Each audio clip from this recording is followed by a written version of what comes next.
खाने नीतीश कुमार ने क्या कहा कि आरजेडी वाला दंगा करवाता था, मेरे राज्य में दंगा बंद हो गया। इस समय जब चिराग का सितारा डाउन था तो सब लोग पशुपति कुमार पारस को पूछते थे। पारस अभी ऐसी कोई घोषणा नहीं करेंगे कि मैं एनडीए छोड़ रहा हूं या एनडीए से अलग हो रहा हूंगा। पशुपति कुमार पारस की बैठक हुई है सूरजभान सिंह के साथ और लंबी बैठक हुई है और पशुपति कुमार पारस गए थे सूरजभान सिंह के आवास पे। बीजेपी का पूरा खेमा मान चुका है कि बिहार में नीतीश ही हैं। चिराग पासवान ने अपने चाचा को पूरी तरीके से साफ कर दिया। इस तरह से गिरिराज सिंह या अररिया सांसद प्रदीप सिंह के द्वारा बयान आया है, उसके बाद नीतीश कहीं ना कहीं पलटी मार सकता है। भारतीय जनता पार्टी का सदस्य बनने के लिए 8800002024 पर मिस्ड कॉल करें। निवेदक भारतीय जनता पार्टी बिहार। नमस्कार, आप देख रहे हैं देशवा न्यूज। मैं आपकी दोस्त, आपकी होस्ट बबीता मिश्रा।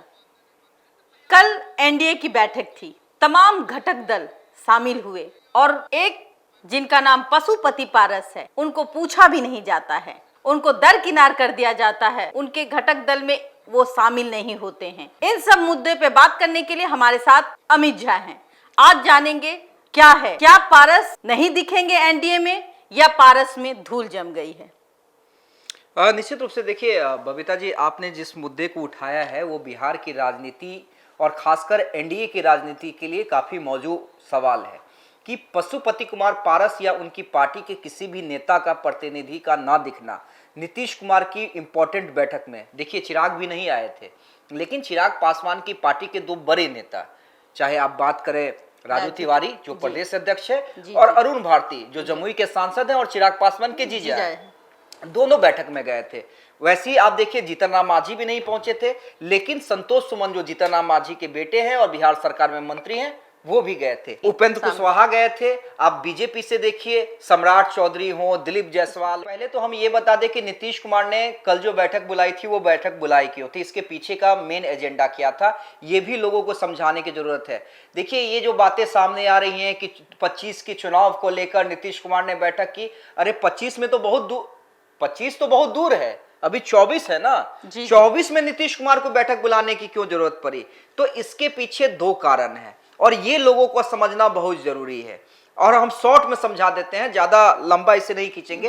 देखिए एक बहुत तेजी से कयास ये निकलने लगा था कि जिस तरह से गिरिराज सिंह या अररिया सांसद प्रदीप सिंह के द्वारा बयान आया है, उसके बाद नीतीश कहीं ना कहीं पलटी मार सकते हैं।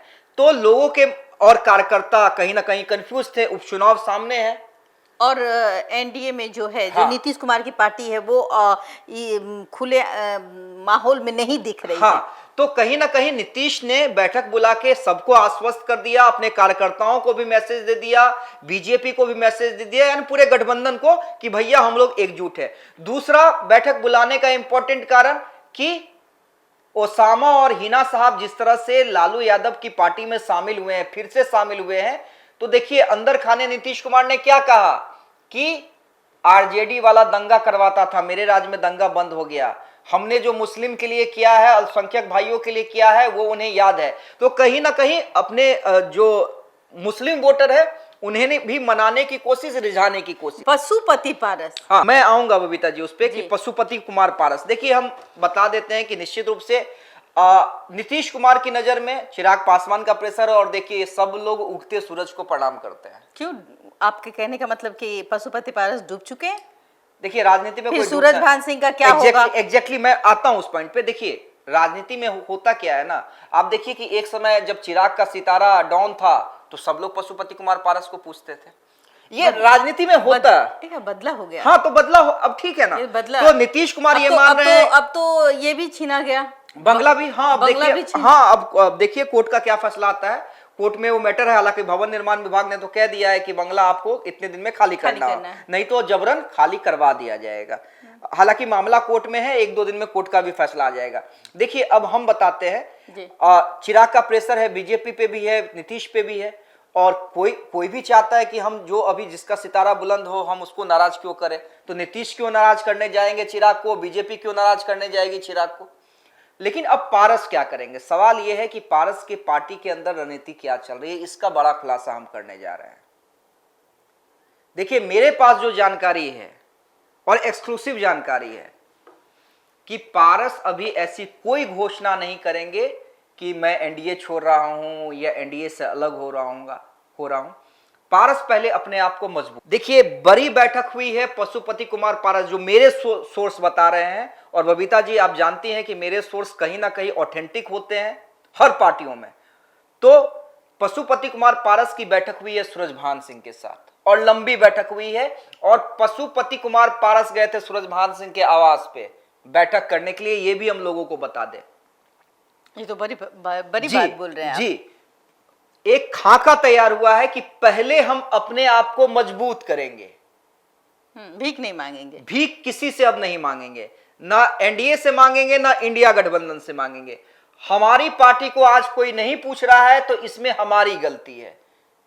तो अब जिला वाइज बैठक करने की प्लानिंग हुई है, कार्यकर्ता सम्मेलन की प्लानिंग हुई है, और देखिए 2 से 3 दिन में आपको मैं बता रहा हूं कि खुद पशुपति कुमार पारस, प्रिंस पासवान, सूरजभान सिंह, चंदन सिंह जो सूरजभान सिंह के भाई हैं, चारों नेता मिलकर प्रेस कॉन्फ्रेंस करेंगे, और जब भी प्रेस कॉन्फ्रेंस करेंगे उससे पहले हम ये जानकारी बता दें।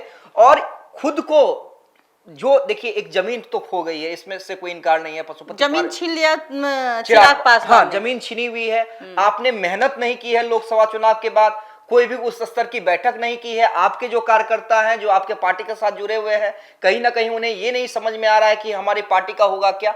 तो पहले जो रणनीति बनी है कि पहले पूरा बिहार घूमना है, पार्टी को मतलब हाँ, मजबूत पारस करना है। और सूरजभान सिंह पूरा बिहार घूमेंगे, एक पासवान और भूमियार का वोट बैंक एकत्रित करने की कोशिश, और उसके बाद जब दल फिर नेम और फेम में आ जाएगा, वो मेहनत कार्यकर्ताओं में जोश भर देगा, तब बार्गेनिंग होगी, या तो एनडीए या तो इंडिया। जिस तरीके से चिराग पासवान का कद दिनों दिन बढ़ता जा रहा है, वो कह रहे थे कि भाई 20 के बाद ये संन्यास लेने जा रहे हैं, लेकिन 25 में कहीं ना कहीं टाइगर फिर से वापस आ जाता है और वो नीतीश कुमार को मुख्यमंत्री मानने को तैयार हो जाते हैं। देखिए ऐसी, आपको याद होगा बबीता जी, कई दर्शक ने कई बार मुझसे कहा कमेंट में कि आप सरकार गिरते समय या फिर जब सरकार बदल रही थी तब भी मैंने कहा था कि मुख्यमंत्री नीतीश ही होंगे। तो कई दर्शकों ने मुझसे कहा था, कई जो पत्रकार हैं उन्होंने मुझसे कहा था कि नहीं, मुख्यमंत्री तो अब बीजेपी का होगा। लेकिन हमने कहा था कि भाई नीतीश कुमार ही असली चाणक्य हैं, तो सीएम नीतीश ही हुए बीजेपी के साथ। फिर कई लोगों ने कहा था कि जब तेजस्वी यादव सरकार गिरा देंगे, तब भी मैंने कहा था कि वो नीतीश कुमार है, असली खेला नीतीश कुमार। तो भाई नीतीश कुमार के पास वो चाबी है ना, वो तो किस्मत है।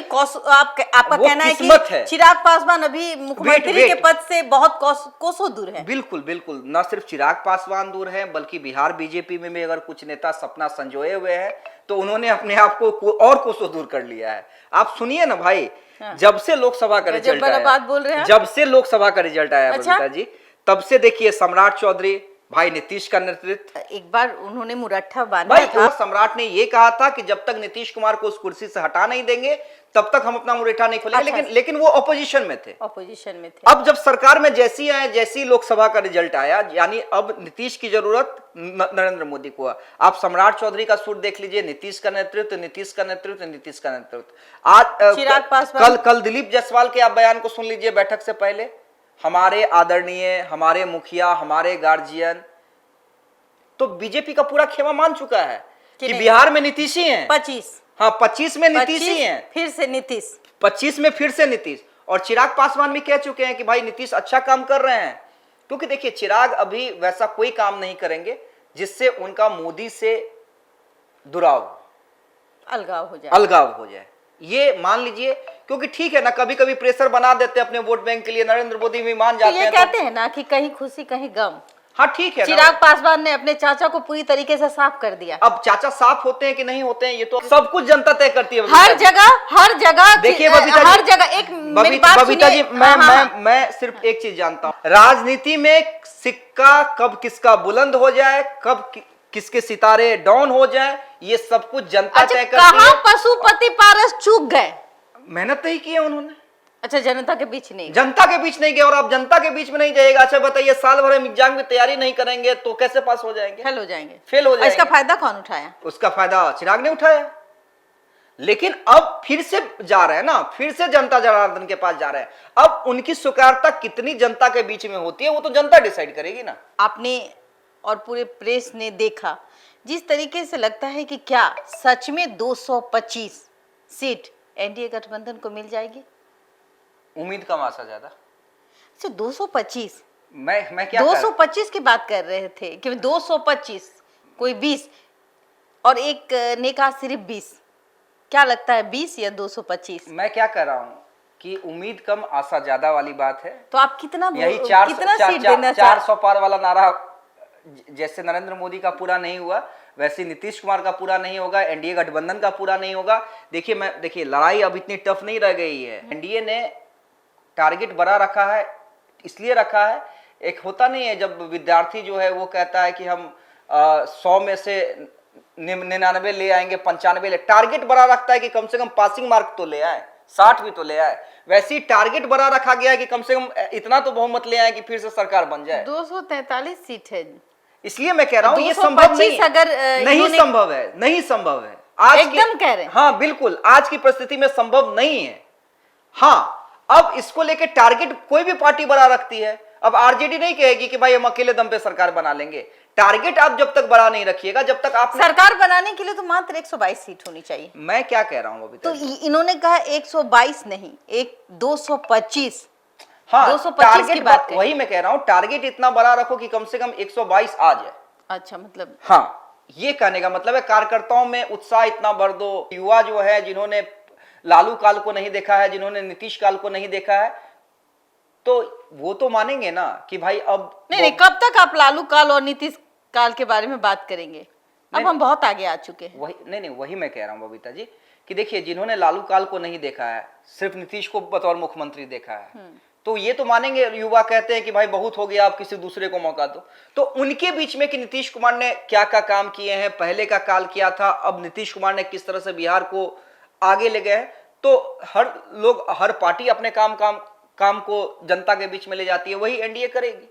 लेकिन उसका कितना फायदा होगा, क्या होगा, नहीं होगा, अभी तो देखिए, अभी तो बहुत पानी बहना है। अच्छा, चुनाव से पहले तैरनी है। हाँ, बहुत पानी बहना है, कई पार्टियां आएंगी, कई मुद्दे आएंगे। लेकिन इसी बीच नीतीश कुमार की बैठक ने एक चीज तय कर दिया है कि भाई सबको एनडीए के अंदर नीतीश का नेतृत्व स्वीकार है। दूसरा, ये जो हम चर्चा कर रहे थे कि पारस अब क्या करेंगे, जनता के बीच में जा रहे हैं, जनता कितनी स्वीकार करेगी, ये देखना होगा। फिलहाल आप देख रहे थे देशवा न्यूज के साथ बने रहे। मैं बबीता मिश्रा। और अगर हमारा ये कार्यक्रम आपको अच्छा लग रहा हो तो ज़्यादा से ज़्यादा शेयर करें। और क्या चिराग पासवान आने वाले भविष्य में मुख्यमंत्री बन पाएंगे, कमेंट करना ना भूलें।